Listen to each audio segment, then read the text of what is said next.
Welcome to Source Not Found, a show about the worst versions of your favorite things. Every other week, we take an IP, franchise, or fandom and examine it solely through its sequels, spin-offs, and side projects, basically anything but the source material. My name is Beau Woodall, and I'm the ninth spirit? Maybe? I think? And I'm Brandon June, and tip of the day, you can't have a good Final Fantasy without a party, and you can't have a good party without some spirits within. Guys, welcome to 2025. Here we are. Here we are. Hey, Happy New Happy Year. New Year. Don't we sound so excited? We're doing Final Fantasy for these first 2 months this year. One of Brandon and my, I think, favorite IPs, right? For sure. Absolutely. I mean, I think Formative Final game, Fantasy. formative universe. Yeah, definitely. For me. But before we get into the video games, we thought we'd start off like we always do, with literally the worst version of my favorite fucking thing. We did Final Fantasy: The Spirits Within, the movie from 2001, based loosely on the Final Fantasy IP and its existing ideas and concepts, right? Oh, very loosely. Yeah. And it does seem like a good place to start because you would think, well, adaptations, worst versions of your favorite things. Final Fantasy is a household name. It's a household name for nerds like us. But for the masses, for the normies, this might have been their first experience with the franchise. But actually, and bless you if that's the box case. office Jesus. numbers, no. That's actually a perfect segue because I want to jump right into these numbers because they are massive. It's wild. So I know these are numbers that I know. Yes. Final Fantasy: The Spirits Within, released July 11th, 2001. Mm-hmm. The budget for this movie was $137 million. Ooh! Now, guys, I'm just going to give you a quick rundown on comparatively here. It was the most expensive video game adaptation made up to that point, surpassing Lara Croft Tomb Raider starring Angelina Jolie, which only cost $115 million. It held the record for nearly a decade until surpassed by The Sands of Time, Prince of Persia. But it's still the most expensive because after adjusting for inflation, it cost $237 million, followed by Prince of Persia at $210 million, and World of Warcraft in 2018 for only $204 million. So, like, holy shit, this is a massive undertaking. One of the biggest box office bombs of all time. I was looking, so in a 2006 Boston.com article, they estimated the film's losses at $94 million. Yeah, the opening weekend, it made $11.5 million back. Its gross for the US was only $32 million. And its gross worldwide was 85. Yeah, it seemed to do better once it released on DVD, and there was like a moment where maybe this will keep Square Pictures alive. It didn't. No. It didn't. We got this, and we got Final Flight of the Osiris in the Animatrix, and that was it for Square Pictures. This movie literally killed a production company made by one of the most successful video game creators in the world. Yeah, made and unmade it. It'd be like if they released the Sonic the Hedgehog movie and Sega just shut down. It's just like, oh, guess what? I guess we're not doing movies ever. Nope. Yeah, I was looking into this because there was like now we know them as Square Enix because they've merged, but there was a merger that had been talked about since like, I want to say around 2000. And when this movie bombed like it did, that merger went on hiatus. For a little bit. Yeah, they like, probably should have. Might want to rethink what we're doing here. Guys, we made a whoopsie. We thought we were getting something good. Oh no. Yeah. We don't need this kind of baggage. The last of the early onset information we've got here. Opening weekend top 5. It was actually number 1. Its opening weekend. Followed by the movie Cats and Dogs, Scary Movie 2, The Fast and the Furious, and Dr. Dolittle 2. Wow. Okay. I will say I added to those numbers. I was there opening weekend. This is one of the most excited like movie going experiences I've ever had. Like going in, I was 10 out of 10, 11 out of 10 hype. I at my home, like I was out in the sticks in rural Virginia. So I couldn't like watch the trailer all day, every day. But like when I was in the school computer lab, you better believe like every opportunity I was watching this trailer just again and again. I was amazed at what I was seeing. It's hard to, if you're not as old as us, if you didn't see this when it came out, now you look at it and it's like, yeah, I mean, I guess it actually ages pretty well, but then, you know, they're kind of like stiff and kind of plasticky models, but does it though? Whoo, doggy. Well, I just mean, at the time, that was an incredible. At the time, visual just seeing the trailer, that moment where the main character Aki takes one step and like you see her from below and like the ripples go out from her footstep. Yeah. Just like that one moment of computer generated photorealistic characterization followed by the ripples was just like, oh, this is what the movies of the future are gonna be. Yeah. This is what it's supposed to look like. Yeah. I just kept watching it. It was amazing. And also like coming in just as such a fan of the games, like thinking it was going to be tied to the games more than it was. Like I'm seeing this incredible visual display before me. I'm imagining what they're going to do with the source material. I was so in. I was so ready for this movie. It's like, it is at the top of the list for like most excited I've ever been to go see a movie. I think I had Bandcamp. I don't believe I actually got to see it in theaters. But as soon as it was out at Blockbuster, my filthy little mitts were on it. And, I'm going to be honest, my filthy little mitts were mistaken horribly. I'm just going to give, before we jump into the movie itself, I want to give a pulled from IMDb synopsis. Yeah. Just plot summary. In the year 2065, which, oh my God, I saw that number and kind of freaked out, huh? Whew. The next great assault against an invading race of phantom-like aliens is about to be launched. Dr. Aki Ross, a brilliant young scientist, races to find the invaders' secrets, not only to save the planet, but herself as well after her body is infected by alien particles. She teams up with this prestigious Deep Eyes military squadron led by her old friend, Gray Edwards. But as Aki, her mentor Dr. Sid, and Gray work toward a peaceful end, the scheming General Hind devises a plot to eradicate the aliens in one swift, destructive blow, even if it destroys the Earth right along with them. Yeah, I mean, I guess. No, it checks out. Man, look, I know how you are about movies. But fuck this movie. I'm sorry. Absolutely, from the bottom of my blackened, shriveled heart, I hated this so much. Wow. This is not quite roles reverse because I don't enjoy this movie, but I don't hate it. I don't know if I can find a redeeming quality in this movie. Really? Wow. Okay.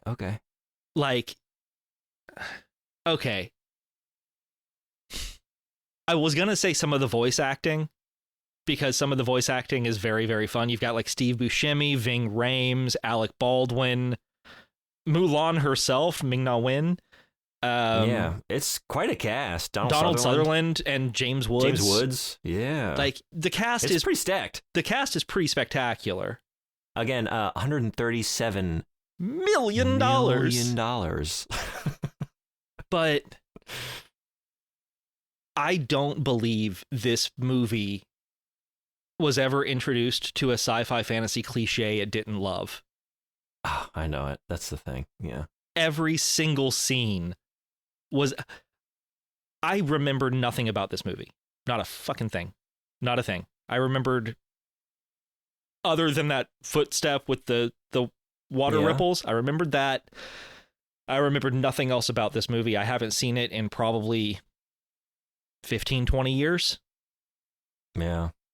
Yeah, I think I rented it once after I was so just dazed and confused stumbling out of the theater when I saw it for the first time. Like, what was that? What? I feel so cold and empty inside. Yeah, it's not like, oh my God, what was that? That was the future of movies. You walk out and you're like, that was nothing that I needed.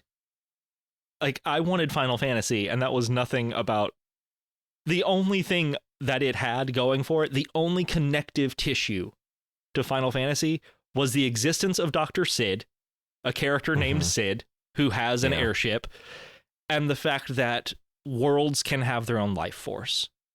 Yeah, that's the Gaia it. stuff, the life force, that's life stream. Yeah, and I mean, minor trivia. Originally, like, the script wasn't even Final Fantasy. The Sakaguchi script was originally just titled Gaia. Not surprising. Yeah. And then Square bought it and was like, guys, I have an idea. We can make this shit work. Well, the thing is, like, Sakaguchi from Square, like, it's his baby. I don't know if, like, he just originally wanted to do his own thing and, like, distance himself. And, like, I'm staking out a new journey for myself as a film director. And I don't want to just, like, run on the success of Final Fantasy. I'm not sure what the thinking was there. Obviously, they eventually came around to, we're going to call this Final Fantasy.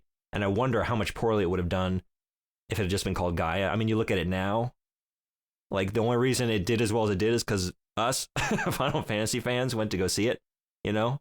I cannot imagine for a second it getting any traction named Gaia. Yeah, no. I struggled so hard being able to not remember anything about the movie and still guessing every scene and damn near dialogue. Like, every moment that you wanted to feel something, I was like, okay, here it goes. This is what's going to happen. And it just walked away going, I feel cold and nothing.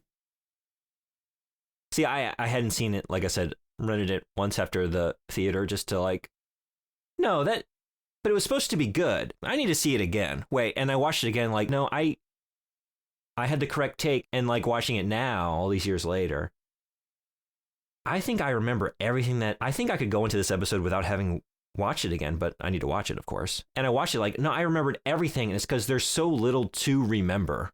Yeah. There's so little that happens. It's like, yeah, we drop in, we get a spirit. We're in like a desolated New York. We go out to like, a battlefield with fallen soldiers, and there's like a phantom battle. There's a squabble between, the militaristic wing and the scientist wing. And there's like a short political scene, and I don't know. There's like a semi-car chase. It's like, it's as soon as the tech specialist guy finally gets the thing fixed, he's immediately killed. Yeah, and then someone stays with him to sacrifice themselves as well. Like, just like Aliens, honestly. Like, you have moments that pull so dramatically from classic sci-fi movies. And it just makes you go, I have seen every scene of this film done better. Yeah. And yeah, that's the thing. Like, I think the reason I don't hate it is because there's no friction. There's nothing to hate for me because it has no jagged edges. It is the most brain smoothing, just it's almost like Christmas Prince level where I just kind of like settle back into the morphine drip because like everything is just so dull and generic. Yeah. That I can't even have any strong feelings towards it. It's like we have the most generic sort of squad, and we have the scientist character who's really not much of anything as well. I feel like Dr. Sid is the most compelling character in the entire movie, and character is a stretch. The big sort of bad in terms of like human characters, General Hein is like the most generic, like I don't know, he just wants to shoot his big cannon. I've seen this, like you said, in so many other movies. Everything in this movie exists in another movie.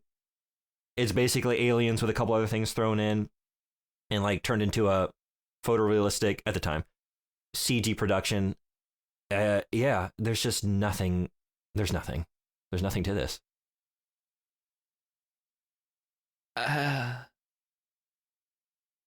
There's product placement. Is there the Seiko brand? Oh yeah. They actually, it's like in the first like 90 seconds, like Dr. Ross drops in like looking for the spirit in old New York, and we're like looking at the Seiko storefront, and then she immediately activates her Seiko wrist scanner device. I'm like, okay, I'm surprised all of the ships were not made by Sony or something.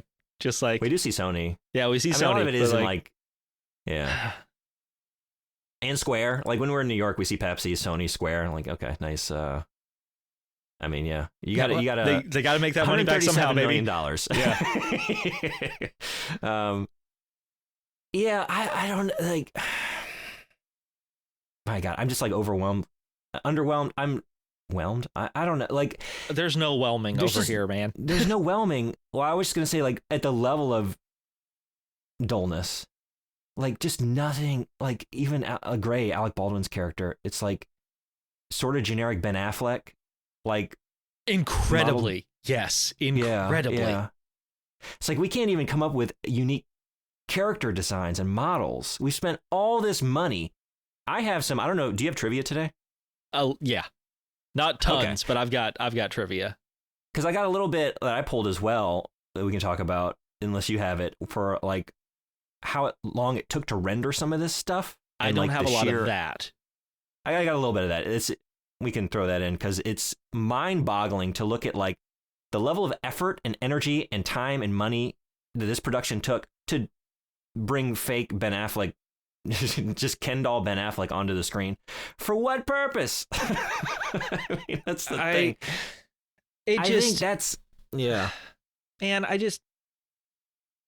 again, Final Fantasy VII was probably my first real, like, paradigm-altering video game experience.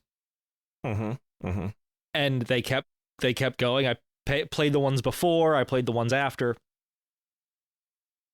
Walking into this and seeing it titled Final Fantasy is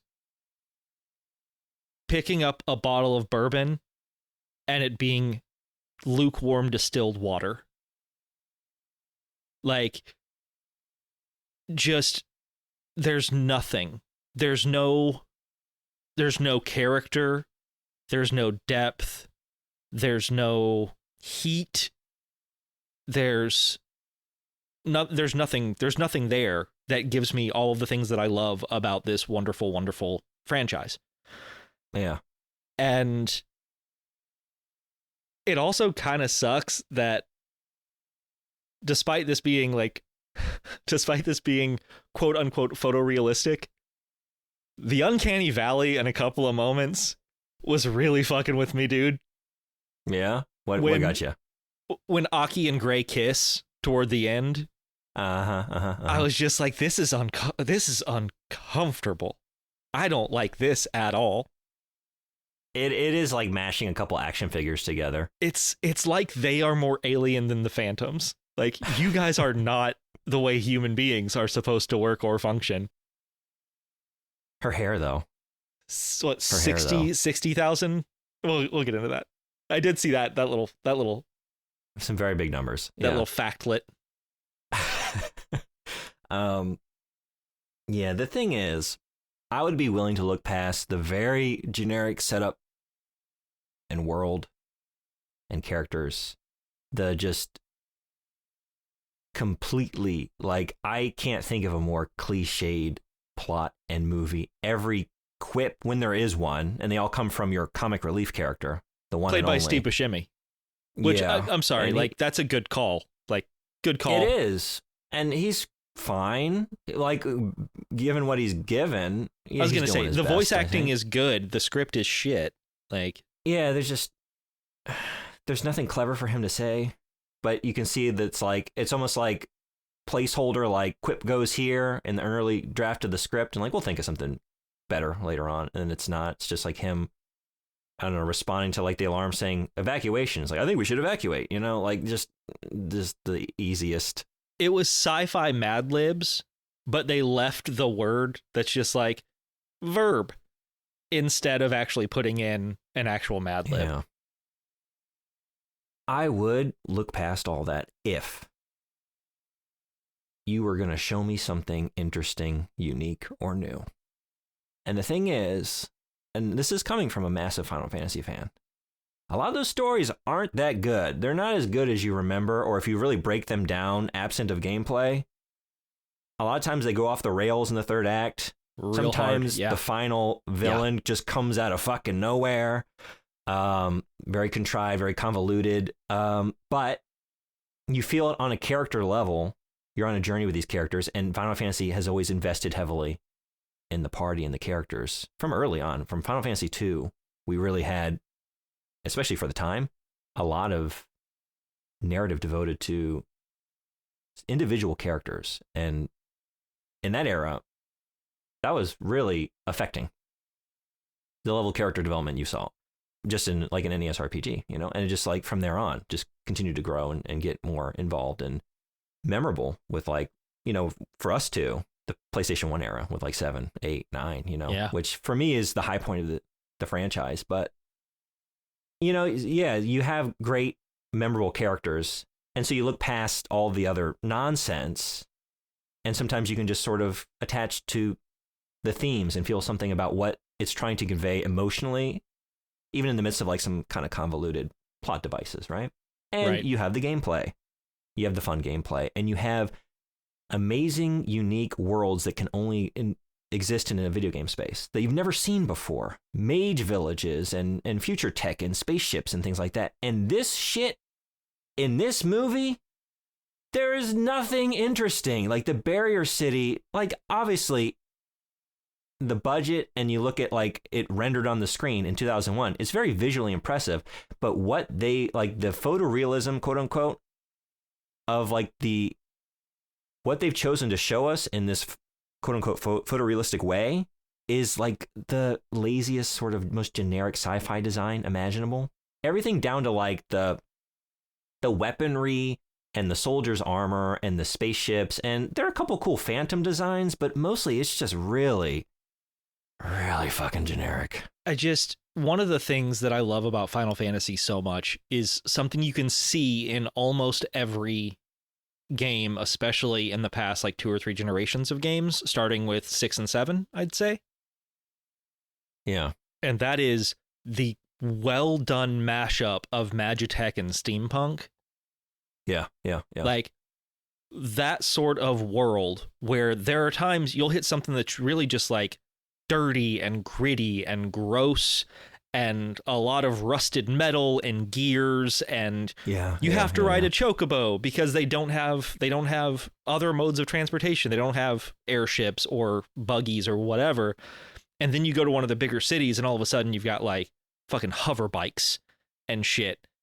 And it's really, really cool living in a world like that through the video game.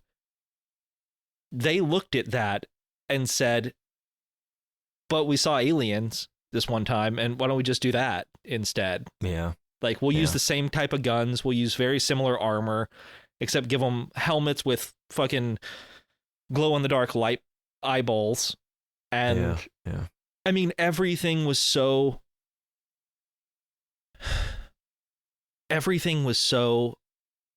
and forgive me for putting it this way, fucking Americanized. Like, for sure. Let's play it as safe as possible. Let's put the Final Fantasy name on it, but have nothing to do with all of the things that makes Final Fantasy great. We're spending tons of money. Let's be super, super safe about it, huh? I know it. Yeah, you mentioned the world, and it's like, there is no world here. And like narratively, right, we're post-Phantom invasion, the decimation of humanity. We're in these barrier cities. We're just like hunkered down. So there's not much to show, but like everything is just so lifeless in the midst of that. Like, yeah, obviously if we go out to the world outside, there's not going to be anything there, but like within the barrier city, like there's just no, like, what is the society? Where's humanity? There's nothing in this. It's all just so cold and sterile, gray, but not in like a gritty cyberpunk or like anything with there's no friction or grit or life to any of this. It's just, again, the most generic sci-fi environment imaginable. Everything's just so fucking smooth. Give me a couple of randos outside of a future bar smoking death sticks or something. Like, yeah. Give me something that says that this is actually a place where people are having to take refuge. Like, yeah, there's no world building to any of this. No. We have this technology about recording dreams. At no point do we see like, what does that mean for society at large? Like, how has that affected relationships between people? Or like, you know, we record dreams in this world. Like, what does that mean? That's like a big technological development that would change social relations in some way. We have nothing to say about that. That really fucked me off, the whole recording the dreams thing. Not because of the fact that like they didn't use it, which also kind of fucked me off, but the fact that the general watched one dream and one of Aki's dreams, and in it she's like confronting these phantoms and what they used to be and stuff like that. And he's like, well, there it is. She's in control. She's being controlled by the phantoms now. And I'm like, motherfucker, have you ever had a dream? Like, if you were to see one of my dreams, you'd be like, oh my God, he's controlled by a parrot with bicep arms. And it looks like it's got one regular human foot, but a parrot body and a dog's tail. Yeah, dude. Yeah, shit gets weird in these dreams. How can you go at a scientist who studies these phantoms and has one locked in her chest place, and she has a dream about the phantoms, and you're like, well, obviously she's fucking controlled by them now. Dude, come on. General Hein is the kind of guy who like wakes up next to a significant other. It's like, I dreamed you cheated on me, and then just breaks up with them. Yeah. His wife didn't die. He divorced her because he had a dream that she was, I don't know, when she died in a dream, and he just assumed that she's gone.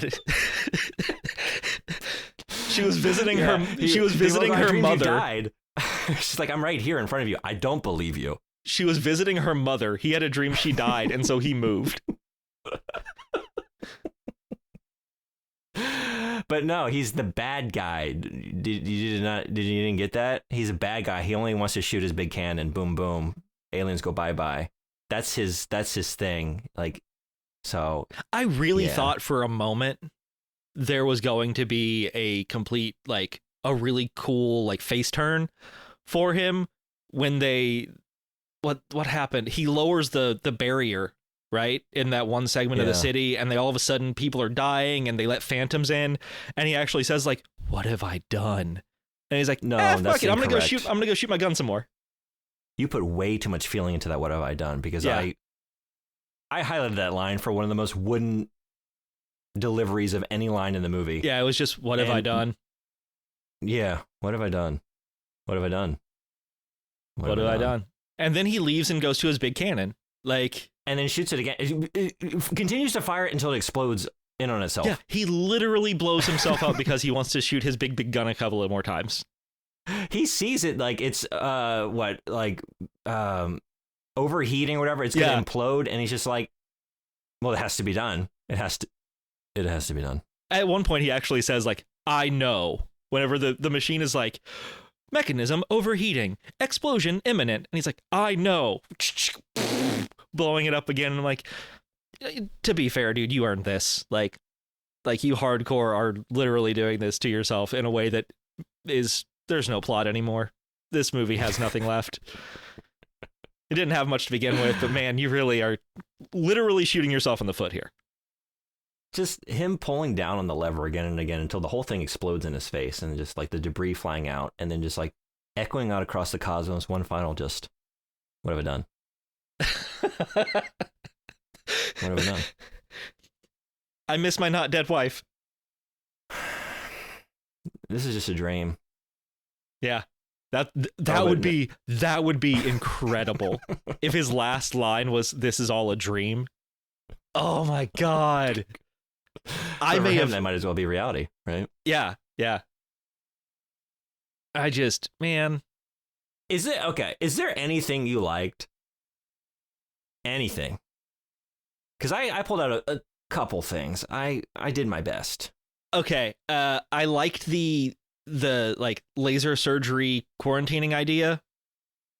Like the weird 3D dual-handed mechanism that controlled the laser. That seemed kind of cool. Like I was fine with that.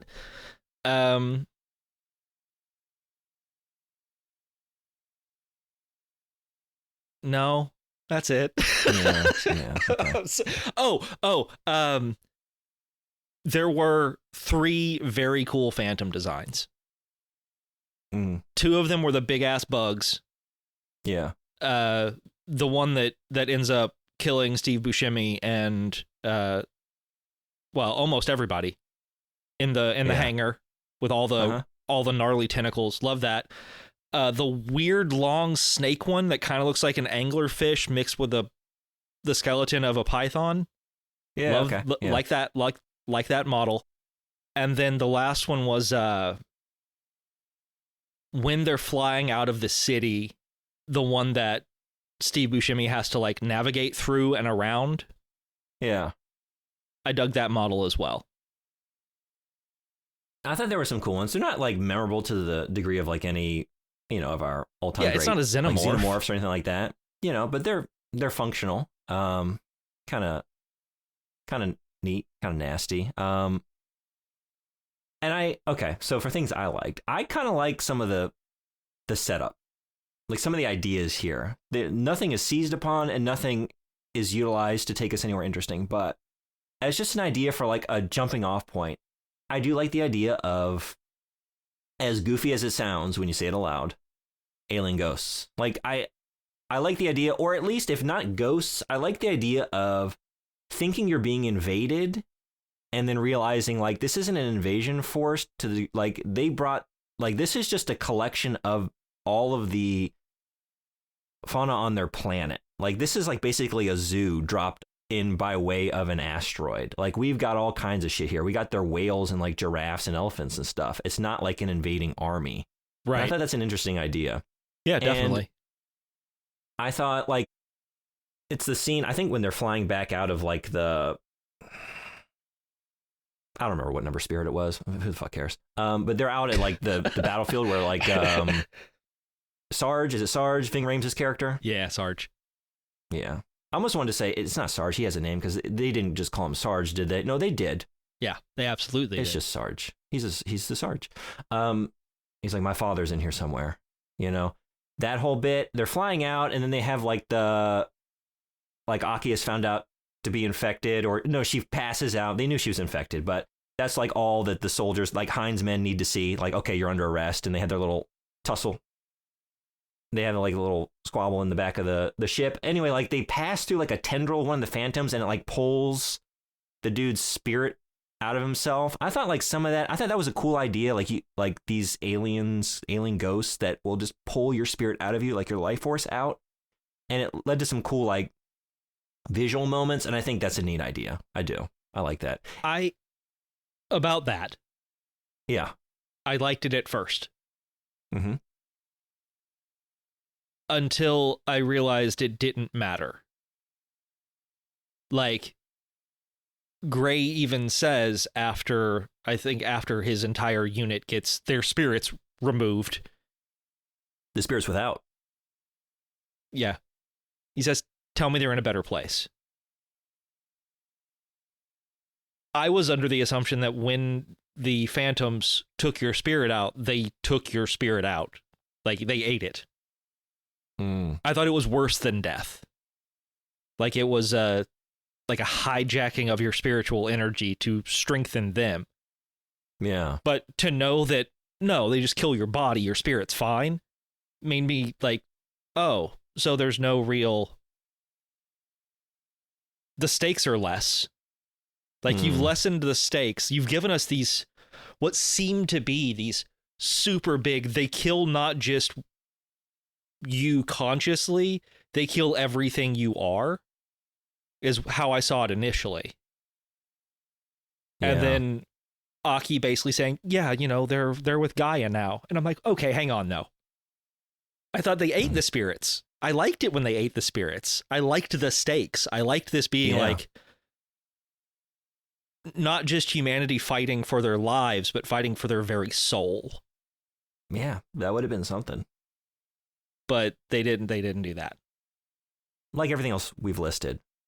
It's like, I think it's an initial origin point for an idea and something to build upon, and the movie just doesn't build anything out of anything that it has, right? It's like, whether it's recording your dreams or what society looks like when humanity is in a barrier city for a long period of time, what does that mean for social relations? Or like, yeah, if you've got aliens that steal your soul, what does that mean for our concept of the afterlife, and what does that do for the level of fear in a society? Like, to know that your soul might be consumed.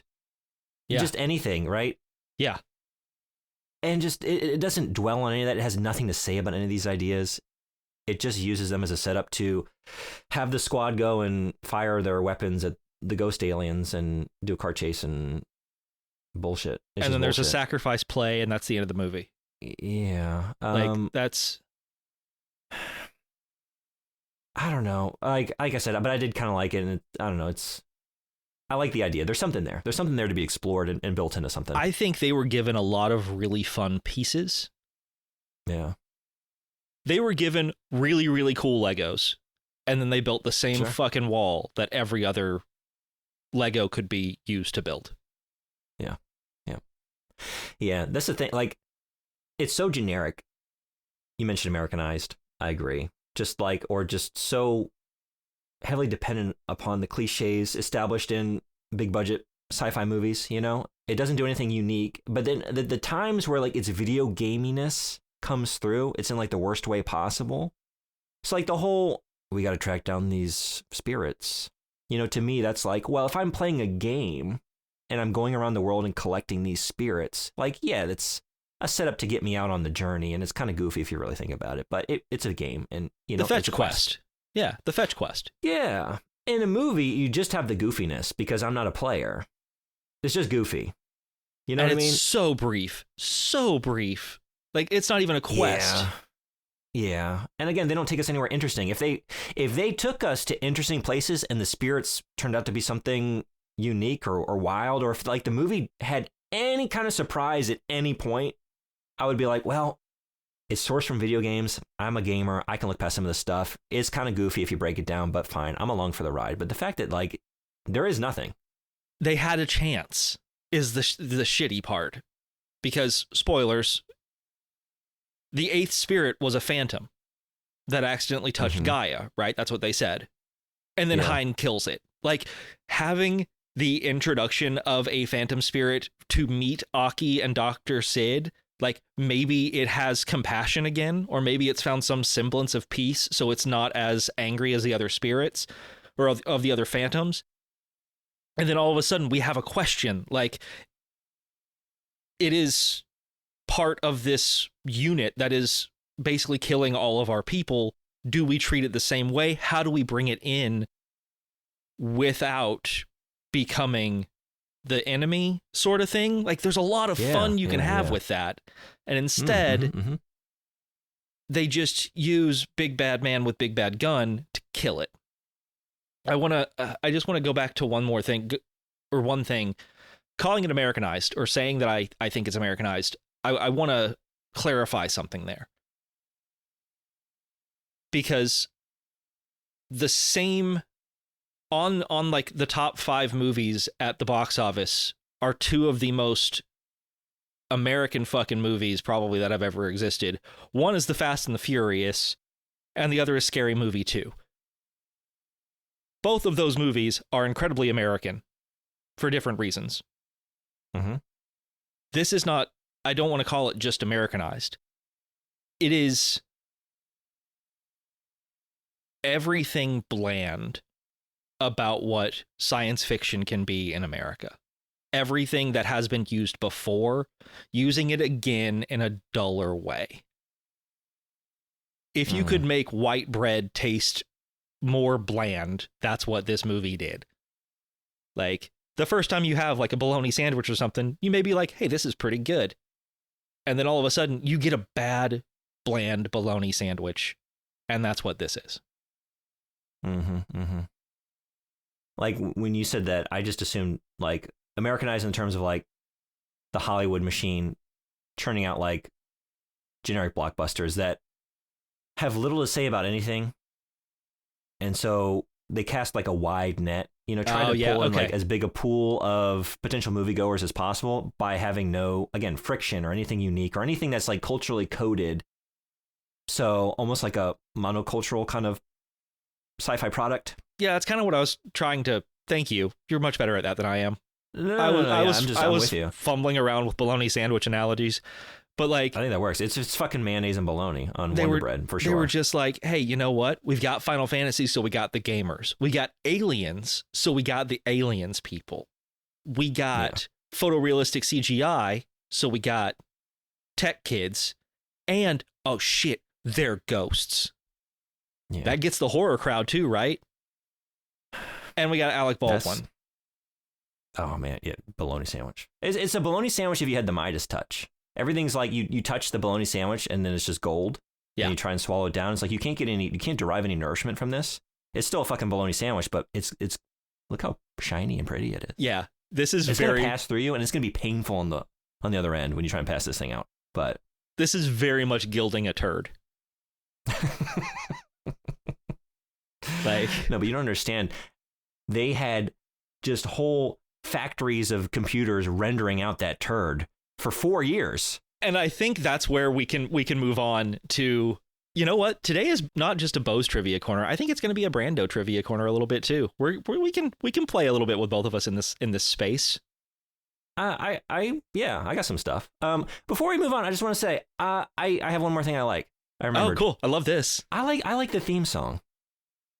Okay. I like the final scene. I like looking out over this new world, holding Gray's body, seeing the eagle fly. Life is returning. There's hope, and that theme song. I think I that's actually like told Kaylin when we finished the movie, when the camera is following the eagle, I'm like, this is the most Japanese ass video game ass anime ass movie ending they could possibly have done. Japanese style. Brando fucking loves this. I know he does. I know he loves the end of this movie. I don't love it. I don't. Don't you put those words in my mouth. I don't love anything about this movie, but I liked it. I saw that. I liked the music. You could put that ending at the end of any anime episode, and it would probably work pretty well. Just follow the eagle through a canyon. Maybe I just was so excited to see something that seems sort of like coded anime. Because like the thing is, when I was reading, I have reviews. So many people referred to this movie as an anime, and I was like, "What? No, you get that. You put that word out of your mouth." But it's like, and that like maybe that scene, like yeah, that. Anyway, I think it's a pretty good song. I think it's a pretty good theme song. Yeah, it's not bad. The music's not bad. Yeah. Anyway, so we're gonna go to a corner now.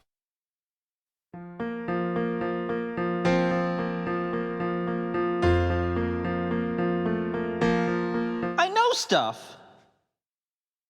I already feel like I'm in the corner. I feel like I was punished. Yeah, fucking dunce corner, both of us, for watching this movie. This is what you get for wasting your time playing video games. This is your comeuppance. You got to watch the movie based on the video game, and look what you did, and sticking my nose in it. You know, yeah. This is what you get. All right, I'm gonna start this off with a really rough one. I don't feel great about this one. Uh-oh. Aki Ross was named number 87 on Maxim Magazine's Hot 100 list for 2001. And was featured on the cover of the supplemental insert. She is the only non-existent person to date to make that list. Rule 34, folks. Rule 34. Yeah, did you look at the article from that Maxim? Yeah. I didn't read it, but I saw it. It's like, it's just her with her hand on her hip in a bikini. I got the blurb. Number 87, Aki. Why should Hollywood be concerned about an impending actors' strike when such completely computer-generated stars as Aki render flesh and blood thespians, not to mention their agents, downright obsolete? Heat factor! Aki makes her debut this summer in the animated feature Final Fantasy: The Spirits Within, based on a long-running video game franchise. Yeah, it's funny you should bring that up. They had a plan for her to appear in multiple movies. Do you have this? No, no, please, no. We don't need more of her. Sakaguchi thought we did. Sakaguchi was wrong.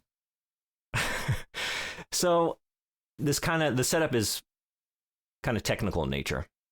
So Square Pictures rendered the film using some of the most advanced processing capabilities available at the time. A render farm of 960 workstations was tasked with rendering each of the film's 141,964 frames. It took a staff of 200 about 4 years to complete The Spirits Within. That's insane. Square intended to make the character of Aki Ross into the world's first photorealistic computer animated actress with plans for appearances in multiple films in different roles. So I thought this was really interesting because I am a big fan of Kenji Eno and Warp. It's not a very well-known game developer, but they did the game D. Yeah, and I know D2 and Enemy Zero. Yeah, you know them. Yeah. I don't know. They're definitely not a household name now, but D I think did fairly well for the time. It was a technical achievement. It was, like in that crop of like early FMV games in the 90s. I like D. I really do. Oh, that's not a great way to phrase that. And so I also like D2. I like those games. Brandon loves D and D2. Brandon loves D while watching the Mighty Ducks 2 D2. Love those Mighty Ducks. He had the same idea with Laura Harris in those games. If you play those games in Enemy Zero, you'll notice like the model of Laura is consistent, but everything around her, like the story is different. She's basically playing a different character. She's still Laura, but this has been tried before to have like a digital actress that transcends an individual role or game and is utilized in subsequent games in like different ways. And I thought that was a cool idea. That was interesting. And to see that like, oh, Square had the same plan here. And yeah, if you've put that level of money and resources into this model, into this character, yeah, you're going to put her in Maxim and you're going to try and put her in some other movies too. And they also threw her into the Animatrix. I don't know have you seen I did see that, yeah. Yeah, they did like when they were, I don't know if they had been like approached by the Wachowskis to do anything for the Animatrix, but they had like a tech demo reel where they put Aki Ross like fighting a Sentinel. She like flips around and she's got a haircut and she's wearing like a Matrix like leather outfit, but she kind of swings the Sentinel around. Now, speaking of haircut, yeah, I don't know how much of this you saw, but Dr. Aki Ross's hair is only half as dense as the average human crop of hair. However, that still left 60,000 strands to put realistically into motion. When designing the computer graphics, a fifth of the time spent was devoted to those 60,000 hairs. So as you were saying, 4 years, 200 people, right? Yeah. 15 terabytes of artwork stored. Yeah.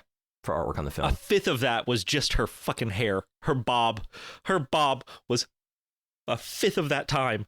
What? Oh, man. You can see why most of the other characters in the movie have crew cuts. We need very generic military guys. Yeah. And then or bald hats or crew cuts, baby. I'm imagining like Sakaguchi at the head of Square Pictures, like General Hein. He's like pulling the lever, like more hair. And all the devs are like, sir, we're overheating. We cannot handle 60,000 more hairs. Like, no, Jane needs them as well. And he just pulls it one more time and just Square Pictures. Sir, we're at 15 terabytes. I don't care. Sir, we're overheating. Her, just a little bit more on Aki Ross. The characters, or no, I'm sorry, this is for every character. So a little bit more on that. Each character's base body model was built from more than 100,000 polygons. Jesus. Plus more than 300,000 for clothing alone. That's the thing, like, it's easy to look at the uncanny valley and now, 20 plus years in the future from this, like, kind of laugh at how wooden some of the animations are and how it falls flat. But I actually am still impressed by it. I am. Like, I realize these shortcomings, but I have spent some time modeling and sculpting in programs like Maya. They used a combination of Power Animator, Autodesk Maya, and RenderMan. I am still overwhelmed. Like, I am still very impressed by the technical achievement of this movie. I really am. Like, that's really cool. It is ultimately for no great reason. Yeah, there was no reason to do this movie in the way they did it. But they did. But I can still appreciate that hair flowing around like it is in 2001. Like, yeah, that's something special. I read something that really bummed me out while I was doing this trivia roundup. Initially, they were going to give the character of Ryan Whitaker, or as we know him, Sarge, they were going to give him a cybernetic gun arm. Oh. And some of the early storyboards to make him kind of like Barrett. Okay, cool, man. Give me something to hold on to, something to grasp. Something, man. They could have given Gray the full Cloud Strife polygonal blonde spike hair, and I probably would have been like, hell yes, let's go, let's do it.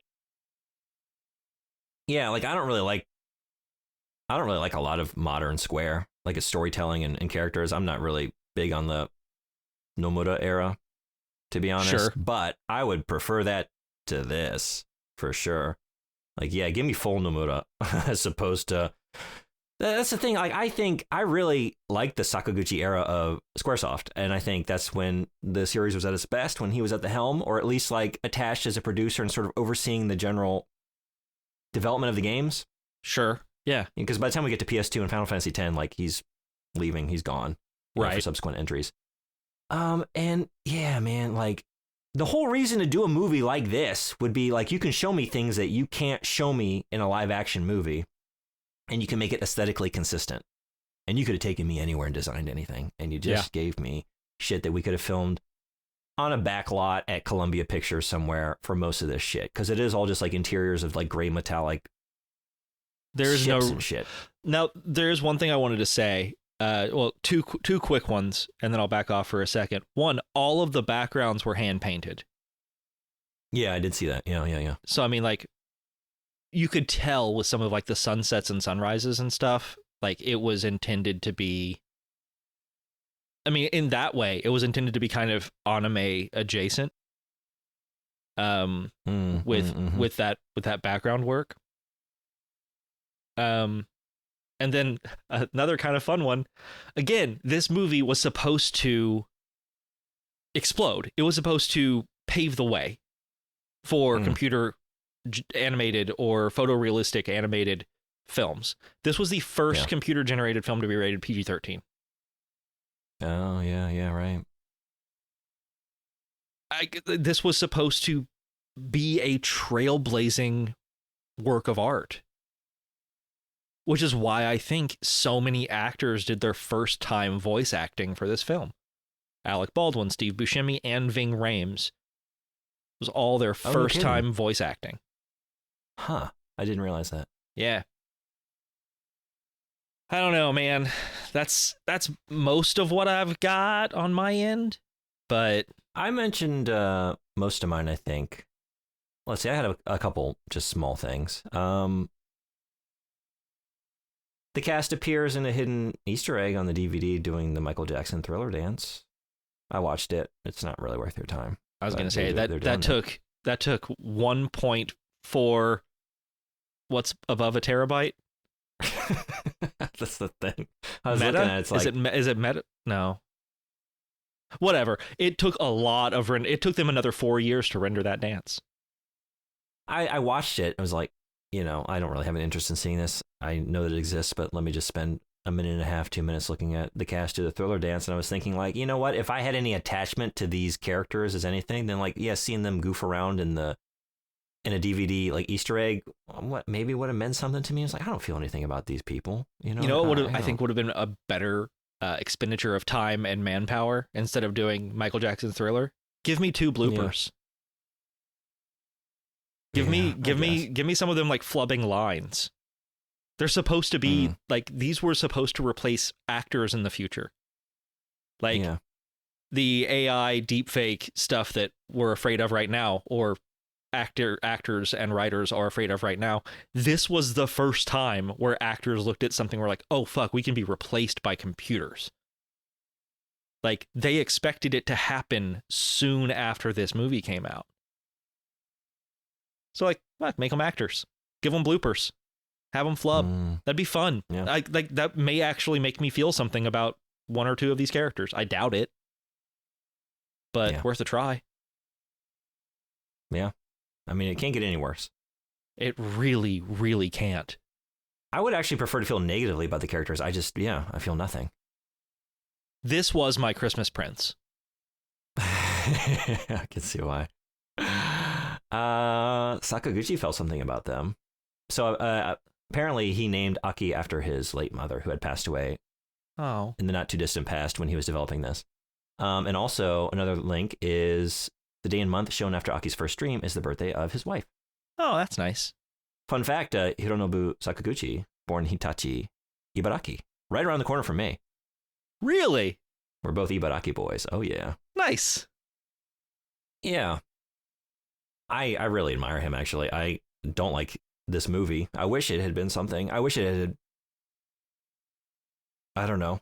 I wish his talent and creativity had shown through in his first I was gonna say, only. I feature really film. think, yeah, it would have crashed even harder if it was just called Gaia, but I would have bought into it more, I think. Yeah. Like walking in thinking that it is directly connected to one of my favorite gaming series and IPs of all time, and then walking out going, "Oh no, it's just a sci-fi movie, and a bad one at that." Not even a bad one, a nothing one at that. Mm. Call it Gaia. That's fine. Yeah. Like, yeah. if this is a little passion project you want to do outside of Final Fantasy, go for it, man. But don't hurt my baby while you do it, please. Speaking of babies, good segue. Oh, God, that, yeah, okay. In an earlier version of the script, Sid and Aki were grandfather and granddaughter. Aki's last name was also different, Shishido. The relationship and names were changed late enough into production that many of the animators and staff did not know of the modification until the film was nearly finished. In the final print, Aki told Gray she is pregnant with his child. The audience at preview screenings hated this plot point so much, it was cut before the theatrical release. This makes the exact nature of the eighth spirit ambiguous, as it could be the spirit of her unborn child, or the phantom infection inside her. So I read something else to go along with that. Yeah? That said that okay. one of the last cuts was that she was indeed pregnant. I don't know if it meant with Gray's child or if it was immaculate conception by that last phantom. Because when the phantom's tentacles enter her at the end, the one that hits right at her womb turns blue first. Turns bright blue first. Damn. So I don't know. Maybe she has a little. Maybe she has the last, like, I don't want to say like she has a proto species within her. Yeah. Like half human, half whatever the phantom's like species was. Yeah. And that's like that's the rebirth. That's the coming of new life. I would buy that. Like I would like that if they said it, if they did it. But instead they said and did nothing. I feel like this is like, I could see this as a setup for like an episode of Maury or Jerry Springer, where it's like Gray sitting in one of the chairs on stage is like, my girlfriend is pregnant with an alien's ghost baby. Yeah. All right, Aki, we have the test results here. Gray, you say you're not the father. Let's look at this. Gray, you're half the father. What? No. And then she gets up and does like a weird, like, shaking her shoulders to the heavens and does like a touchdown dance. Yeah. And then the phantom spirit comes out and it's like, and the other half of the father is Jerry. And it's just, it's a weird phantom spirit with a bow tie on and like mic'd up. Yeah. It's like, well, we have the testing data here, but quick question. Which of you dreamed you were the father? Yeah. Oh, great. You yeah. got a dream. Then dreams don't lie. Dreams Great, don't lie. We have a specialist here. His name is the spirit of General Hine. General Hine, how are you? What have I done? Oh, this fucking movie. I guess a semi-positive last one to close us out. Hit me. Okay. I love semi-positive. I mean, it's positive. In 2001, BioWare art director Derek Watts cited The Spirits Within as a major influence on the successful Mass Effect series of action role-playing games. Hey, we got Mass Effect out of this. I could see that. Like, yeah. Like Gray had some Mass Effect action going on. And honestly, Aki Ross, her entire look was very similar to Miranda. Yeah. Gray is Commander Shepard if you don't tinker with any attributes. He is complete default Shepard. If all of the sliders are put right in the middle. Yeah. Gray is honestly, middle slider Shepard. The whole cast is just default character creator. Well, Steve Buscemi is fucking middle slider Joker. That's fun. We didn't like this movie. No, we Beau didn't. hated this so much. I felt nothing. This is the first time I think that I have had such a visceral reaction to something we've done. I love it. Let the beast free. Unleash the fury. Join me. Join us on the other side. Let the hate flow to the dark side of the force. Do it. But you know who did like it? Some IMDb folks, I'm sure. Yeah, but before we get to them, Roger Ebert. Are you fucking kidding me? 3.5 stars. Was he okay? 3.5 out of 4 stars from Roger Ebert. Roger, you all right, I'll bud? just read you Raj. just the brief excerpt. Other movies have been made entirely on computers, but Final Fantasy: The Spirits Within is the first to attempt realistic human characters.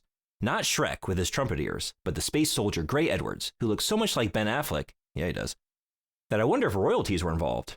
The movie, named after a famous series of video games, creates Planet Earth circa 2065, where humans huddle beneath energy shields and wraith-like aliens prowl the globe. The film tells a story that would have seemed traditional in the golden age of Asimov, Van Vogt, and Heinlein. But science fiction fans of that era would have wept with joy at the visuals, and they grabbed me too. I have a love of astonishing sights, of films that show me landscapes and cityscapes that exist only in the imagination. And Final Fantasy creates a world that is neither live action nor animation, but some parallel cyberverse. Did he watch the same thing as me? I think this is coming from a man who just he didn't play video games, I guess. Because no, there was nothing. I can think grabbed of me. so many cutscenes in video games that were more beautiful than any of the scenes in this movie. Yeah, that's what I kept coming back to. Because at least with Final Fantasy, even if we go back to FF7, it's not rendered with the detail that this movie is, but the vehicle and general architecture and just all the designs of this interesting, like you said, cyberpunk, steampunk, diesel punk at times, a mismatch of Magitech and all that. There's something there. There's nothing here. But there's enough for Roger Ebert. This baffled me because he hates a lot of genre movies, superhero movies are not his thing. He really, something hit him right with these visuals. So I think he subscribed to Maxim. I mean, yeah. He liked number 87. Yeah, probably. I think he had a thing for number 87. I'm curious though. You mentioned the visuals on Final Fantasy VII and video games and how they are rendered and could be rendered as well as this movie was. Is that what you love about the D? Is it beautiful? Is it rendered well? What about the D2? D is not aged well. D is not. D2 is nasty. Actually, it's not funny to. Of course, D2 is very phallic. The aliens infect you by. Oh no. Yeah, jamming a tendril down. They bind you and shove their protuberance down into your mouth and down your throat. It's very intense. It's an intense game. It's a gross, weird game. Okay, I was mostly kidding, but you took it there. Cool, man. I didn't realize that the D or you made D2. The mistake of getting me talking about the D. I love talking about the D. You said you love it. I do. I think those games are really interesting and weird. Kenji, no, taking too soon. One day we're gonna do the D. One day we're gonna do the D. I'm gonna get you D-pilled. Decoded. Speaking of D, how about IMDb? There it is. Your segues, dude, are fucking top notch. Aces. I'm trying to get on your level. You're second to none.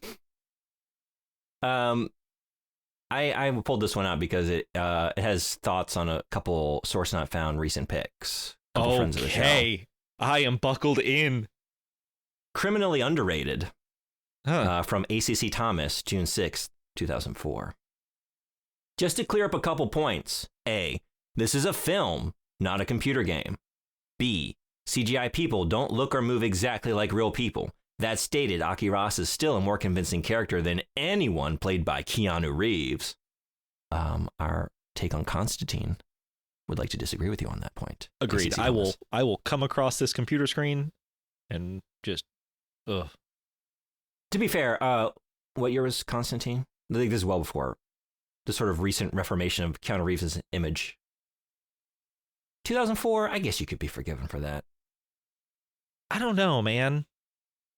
Bill and Ted? I disagree. But it was at a low point, I think, in Keanu Reeves' general The Replacements? Was that around then? Maybe. I don't know. I have a lot of love for Keanu Reeves, except in No, Bram me too. Stoker's Dracula. That was rough. I still like that one too. Anytime he has to do an accent, it gets a little rough. Yeah, it's rough, but I still love it anyway. Anyway, Final Fantasy is misnamed. There's little about the story that is final, nor is it especially fantastic. But what it is a pretty decent mystical science fiction. No, not sci-fi space opera yarn. Possibly owing to the real inability to successfully portray facial expressions in the CGI characters, the mood throughout is somber and hard. So rather more like real life than your average Hollywood space opera swashbuckler. Frankly, because this story actually tries to make a point, it probably disappoints the type of viewer who would like a film like Aliens. The overriding message is simply that brute force is no use without understanding, and that's a timeless message that many cultures would do well to think about. And of course, the film is just beautiful, probably best watched while tripping on acid, if the truth be told. Maybe this was our mistake. We needed some psychedelics. Next time I need psychedelics. 7 out of 10 and a future classic, as far as I'm concerned. This film will be remembered long after things like Starship Troopers have been forgotten. Fuck this guy. Absolutely. I pulled that one in just for you. Absolutely. Hey, ACC Thomas, I'm not the biggest fan of that movie either, but Starship Troopers will live. If the universe implodes in on itself, we have a better chance of having Starship Troopers than anything from Final Fantasy, The Spirits Within. Like, I don't know, floating out into the next universe in the next Big Bang. It'll live eons beyond anything this movie was able to impart. I like 7 out of 10, so a C, instant classic or future classic. Yeah. It's a 70% movie, but it's the next Citizen Kane.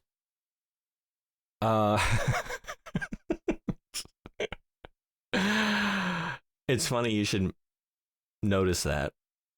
Oh, no. Irish Chatter, August 18th. Oh. Wait.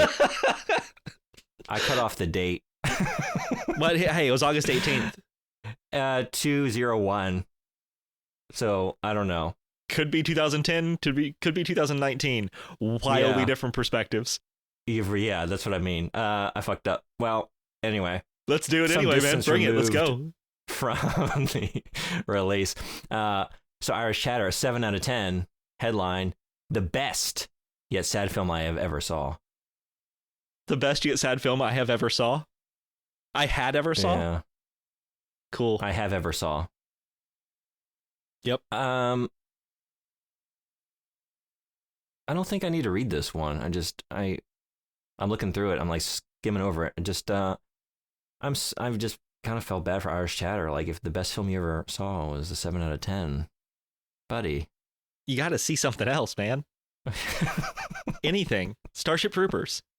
I'm trying to imagine like even things I don't engage with, like a media experience. Like I don't go to like the theater a lot or whatever, but I've seen enough to like have a spectrum that culminates in a 10 out of 10. Like there's obviously like a high point, and I guess I would give that the 10.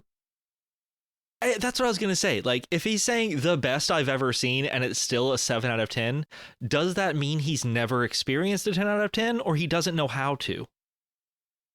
Maybe it's the confidence in like, I like this medium of film that I've been engaging with recently, and I really think it like could be done a better. lot of movies.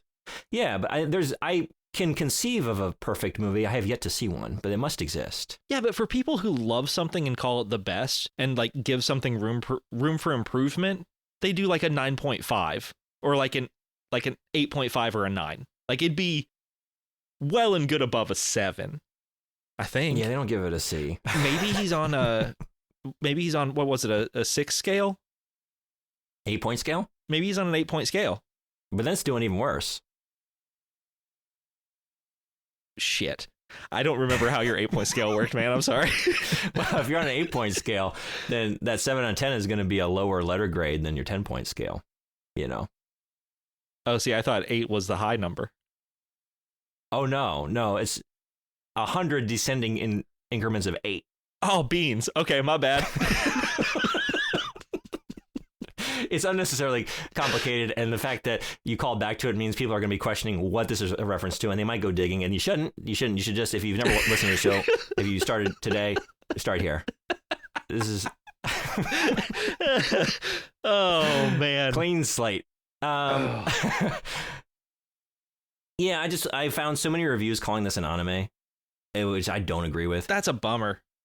It can be forgiven, I guess, for like, I don't know, people that like see the names on the production and see the director and like, oh, okay, so like even though it was done in Hawaii with a lot of Japanese and American staff working together, I guess you could look at like the director and like the source material and think it's Japanese, and then like sort of assume it's an anime. I guess for like people that aren't familiar with it, I guess I can be forgiven. But what really baffled me is how many reviews I saw where they were like saying something along the lines of like, this is just trying to be like a CG Akira and just failing miserably. It's like, what? Why are you referencing Akira? Like, that's what?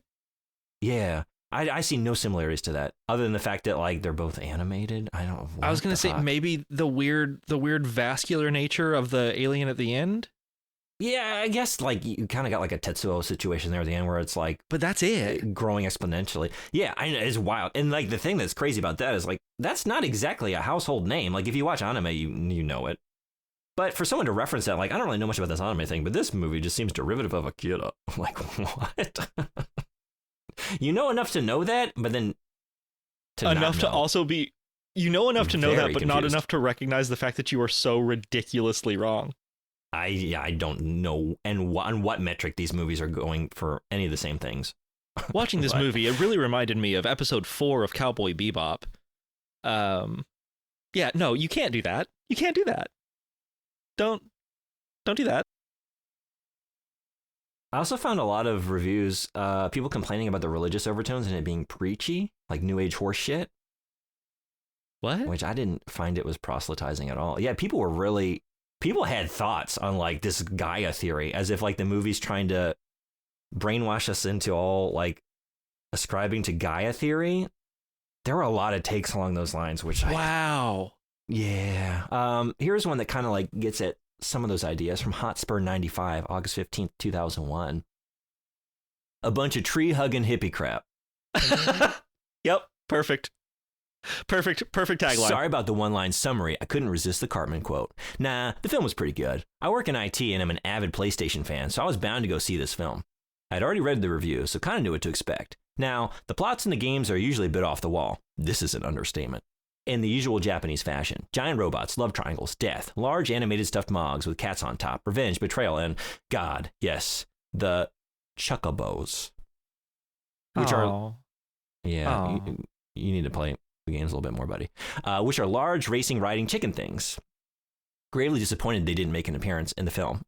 We agree on that. Agreed. Well, the plot of this film had nothing to do with any of that. It had obviously been written by some hippie who had got the wrong end of the stick about this guy business. I think they mean Gaia. They mean Gaia, yeah. What was the name of the sci-fi author who first started it all? Anyway, like L. Ron Hubbard, I think he has been grossly misquoted, and his ideas of an essential, uncaring planet that feels not one iota for humankind has been perverted into a sort of crystals, Buddhism, let's all go hug a walrus mishmash. Donald Sutherland, what? A guy I really like, is obviously buying into it anyway, if the interview he did for PSW is anything to go by. Yeah, man, this film can really teach us about how we should have respect for our planet. Donald, you should know better, especially as the film deals with it in all such a crass way. Still, graphically it was great, and there were some great action sequences which made it well worth watching. It was like a great long cutscene from a PlayStation game, which was nice. What the fuck? He was everywhere. I love it. I found this was a very illustrative for a certain type of take on the movie, which is just like, fuck Earth. Fuck this planet. It really felt like his dad took the keyboard and wrote like 2 or 3 sentences every now and again. Like, yeah, I love Kate Sith and the Chocobos, and I really wish the Chocobos were in there. Hey, but fuck you, Donald Sutherland. Chocobo. Yeah, but like, Donald Sutherland, your hippie crap, get out of here with your guy theory. And then, but I gotta say, the action scenes were really cool, and I liked the stuff with the stuff, and that was really nice. But all of you hippies with your crystals and your yah whatever, like, come on, that's 2 people typing the same review. Like, they're working together on that one.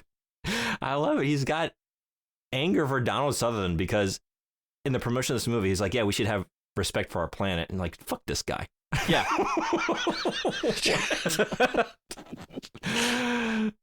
Just the idea. there is a brand of sort of response to, like, I remember when the Lorax movie came out, and like there was some stuff about that too. It's like, I think people should go into the theater and buy a ticket just to like dump their popcorn on the ground and like make a mess and fuck this movie. Like trying to teach our kids to conserve Respect resources trees. and care about the environment. Like, what the hell? Anyway. New age hippie bullshit, crystals. All right, one final one. Let's end on a positive. I need it. 10 out of 10. Awesome! From Harry Smooth. March 22nd, 2021. That's such a good name. Oh, Harry Smooth. It's spelled Harry, just so you know. Oh, still good. Yeah. Still a good name. Kind of recent. March 22nd, 2021. Wow. Okay. Imagine having this take 3 years ago. Yeah. I guess it's just about 4 years ago as of recording. You know, pretty soon actors will become obsolete. God damn it. Sorry. I didn't mean to say that out loud. I just imagine watching this movie 4 years ago and having that take, like, look at this technology. Pretty soon we won't need humans at all. Yeah, these are the movies of the future. Especially when you have CG of this quality. This film has it all. Spirits, monsters, future tech, and excitement beyond compare. If you like Halo, you'll love FF. Treat yourself to some amazing CG. This movie really has it all. I love your enthusiasm. I love this take. I was so happy to. I mean, there are some 10 out of 10 reviews. People enjoyed this. And I mean, yeah, it has some Halo vibes to it. But this is a wild take to have in 2021. Having that take in 2021. Like, Final Fantasy VII Remake had come out by then. It almost doesn't seem right, because, like, you are referencing Halo as in, like, 2001, when the original Halo would have been, like, a contemporary experience. Yeah. You know? I almost felt like this review fell through a time where maybe it was edited in 2021. I was going to say, maybe it's just been in his draft box since 2001, and he finally got all of the kind of creases worked out of this bad boy, and he was ready to hit publish in 2021.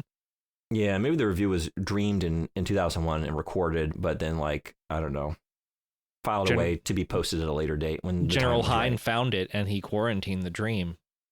Maybe it's like a psyop, like enough time has passed, the negative reception has subsided. Now it's time to reform the image and actually try and build this into like a, I don't know, like a cult movie, like give it cult status. Like, actually, this is a misunderstood film. Let's start dropping the 10 out of 10 reviews on IMDb and then just watch the tide turn from there. No, it's not going to work, bud. You got to pick a good movie for that. Yeah, I don't see what I would ever watch this movie again for, what I would get out of it. I don't think I will. It's not fun enough to like do anything with, like to play as like you can't really Mystery Science Theater 3000 it. There's not enough there. There's not enough like camp or anything to it. Yeah.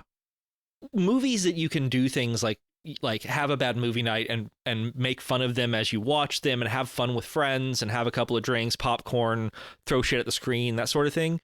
Most of the time you do that with movies where you have like Sir Benjamin Kingsley and Billy Zane chewing scenery in Blood Rain.